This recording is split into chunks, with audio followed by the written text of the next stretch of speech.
자, 여러분, 오늘 OES라는 디지털 자산에 대해 알아볼 텐데요. 최근에 나온 소스를 보면 이건 정말 획기적인 내용일 수 있습니다. 오늘 이 발표가 여러분께 정확히 어떤 의미인지 저희가 한번 속 시원하게 파헤쳐 보겠습니다. 바로 시작하죠. 자, 바로 본론으로 들어가 보죠. 이 문구 소스 자료에서 그대로 가져온 건데요. 폭발적이다, 절대적으로 사실이고 신뢰할 수 있다 라고 쓰여 있습니다. 이 한 문장만 봐도 이게 얼마나 엄청난 소식인지 감이 딱 오시죠? 네, 이번 발표의 가장 핵심적인 내용입니다. OES 자산 데이터가 이제 은행 데이터 센터에 연결되었다. 바로 이겁니다. 네, 맞아요. 우리가 쓰는 바로 그 은행 말이죠. 이게 만약 사실이라면 이건 정말 판도를 바꾸는 게임 체인저가 될 수 있습니다. 그렇다면 이 은행에 연결됐다는 게 구체적으로 뭘 의미하는 걸까요? 이번 파트에서는 이 헤드라인 발표를 좀 더 깊이 파고들어서 이게 여러분의 자산에 실제로 어떤 의미를 갖는지 한번 살펴보겠습니다. 이게 그냥 말로만 하는 약속이 아니라는 겁니다. 자료에 따르면 OES 자산 데이터가 실제로 은행 데이터 센터 포트에 업로드 됐다고 해요. 이 말은 은행 시스템 안에서 개별 자산 정보를 조회할 수 있게 됐다는 뜻이죠. 그리고 이미 많은 파트너들이 본인들의 자산 내역을 확인했다고까지 합니다. 그런데 잠깐, 여기서 너무 앞서가면 안 됩니다. 이 슬라이드가 아주 중요한 점을 짚어주고 있거든요. 자산 보유자들을 위한 일종의 특별 공지, 경고가 포함되어 있습니다. 핵심은 이거예요. 아직 이 애플리케이션 기능이 완전히 열린 게 아니라는 겁니다. 그러니까 지금 당장 은행 창구로 달려가서 문의하시면 안 돼요. 일반 직원들은 이 내용을 모를 가능성이 아주 높습니다.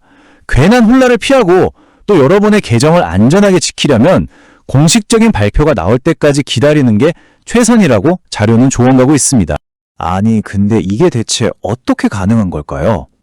자, 다음 파트에서는 이 모든 것에 기반이 되는 신뢰에 대해 이야기해 보겠습니다. 바로 보안과 합법성에 대한 주장들이죠. 바로 이 숫자가 신뢰의 핵심이라고 할 수 있겠습니다. 자료에 따르면 이 플랫폼의 위험 등급 점수가 무려 98.7점이라고 하는데요. 이게 비슷한 플랫폼들 중에서는 1위라고 합니다. 정말 대단한 주장인 거죠. 아니, 그럼 이 높은 점수는 대체 어디서 나온 걸까요? 자료에서는 여러 산업과 연결되면서 데이터가 개선되고 또 위험 요소들이 줄어들었기 때문이라고 설명합니다. 한마디로 시스템이 성숙해지면서 점점 더 안전해졌다는 이야기입니다. 자, 그럼 법적인 부분은 어떨까요? 자료를 보면 이 OES가 법규 준수를 위한 여러 기반을 갖추고 있다고 주장합니다. 예를 들어 국내 규제 프레임워크 안에서 운영되고 국세청 세무 규정도 준수하고 심지어 온체인 자산은 형법으로 보호받는다고까지 명시하고 있습니다. 공식 발행을 위한 정부 최종 승인만 남았다는 거죠. 자, 이제 정말 흥미로운 부분입니다. 이 모든 주장을 가능하게 만드는 기술은 과연 뭘까요? 지금부터 그 기술적인 연결고리들을 한번 들여다보겠습니다. 이건 정말 엄청난 내용인데요. OES 체인과 디지털 위안화, 즉 ECNY가 동일한 국내 블록체인 기술에 연결되어 있다는 겁니다. 이건 양측 간의 협력 가능성을 열어두는 아주 강력한 연결고리라고 볼 수 있겠죠. 근데 여기서 끝이 아닙니다. 자료는 OES가 양자 금융 시스템, 흔히 QFS라고 부르는 것과 완전히 동기화되었다고도 말합니다. 이게 올해 OES의 글로벌 연결성을 크게 높여줄 수 있는 굉장히 미래지향적인 금융 시스템과의 연결을 의미하는 거죠. 여기서 한 가지 중요한 정의를 짚고 넘어가야 합니다. OES는 그냥 화폐가 아니라는 겁니다. 자료에서는 OES를 IMF의 인출 바스켓에 포함된 규제 준수 자산으로 정의하고 있어요.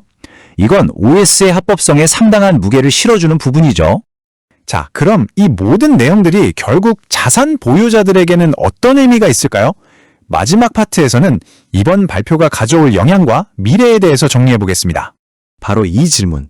아마 여러분이 가장 궁금해하실 겁니다.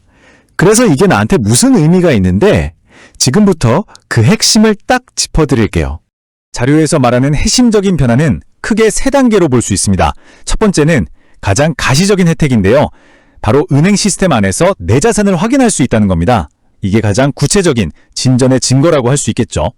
두 번째는 법적인 확인입니다. 이 은행 연동 자체가 OES 자산이 합법적이고 규정을 준수한다는 걸 확인시켜주는 셈이라는 거죠. 그리고 마지막 세 번째는 글로벌 미래로의 길입니다.